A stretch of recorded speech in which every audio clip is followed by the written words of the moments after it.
This now unrecognizable vacant house is the center of the latest arson investigation in the small Garland County community of Mountain Pine. I'm scared, honestly.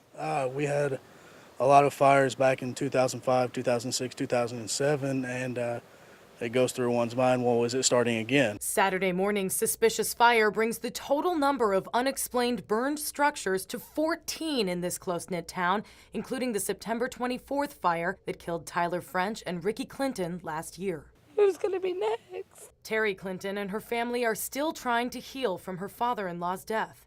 It's hard. It's scary to live here. We can't bring back the people, and we can't erase the memories. Anytime that I'm thinking of fires or anything, I remember that one.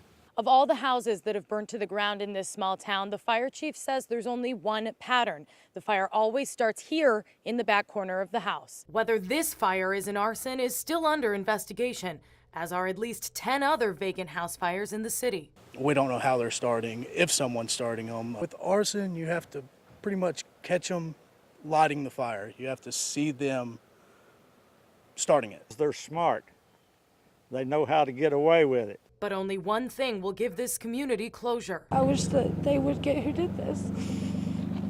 Make it end. You can see there's hardly any evidence even left to gather here at this burnt up vacant house, but the Garland County Sheriff's Department is conducting an arson investigation tonight.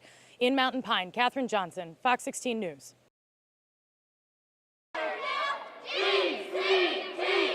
It's hard.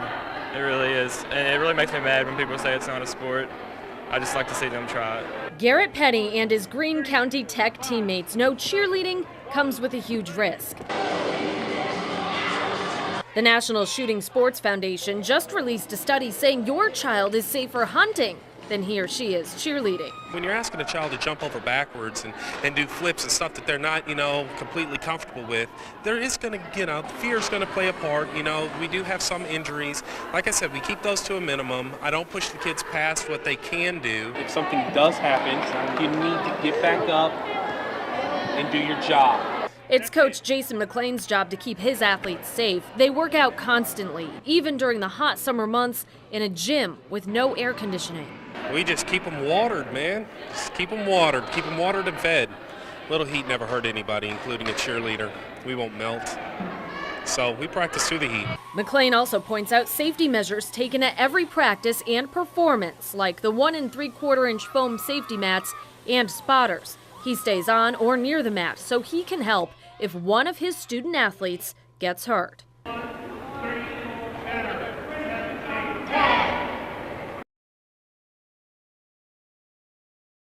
Thousands of these seats at Verizon Arena will be filled tonight for the Cirque du Soleil Dralion performance. But before the doors open, the performers are warming up, getting ready for tonight's show.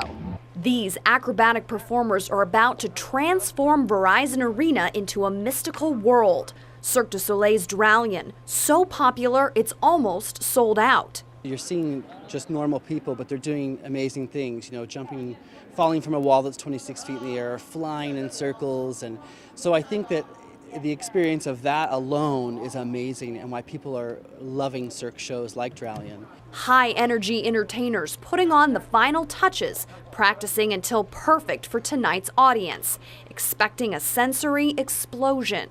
From the lights, costumes, the colors, to the music and the live musicians, and that experience, you can't beat live theater, and this is truly the best version of it. Dralion is like a traveling city, hundreds of people behind the curtain making sure the show goes on. It takes 10 hours to set up and 18 semi-trucks to haul the show around. And there's about 2.5 semis just for costumes. We have about 1,500 pieces of costumes, which each represents each of the elements you see on stage: water, fire, air, and earth. And each elements are represented by a color, which is the reflect of the costumes.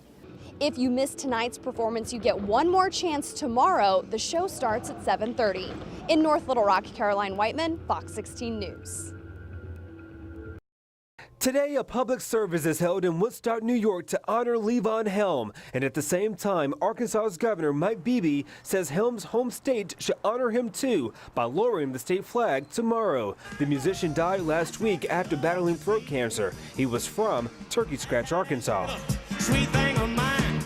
But some people don't agree with Beebe's actions to honor him. On our Fox 16 Facebook page, Harley says, "I believe that flying the flag at half-staff for a celebrity is an insult to the honor of soldiers who died serving our country and state." And Heather writes, "Just because he is a musician from Arkansas, he shouldn't be honored this way."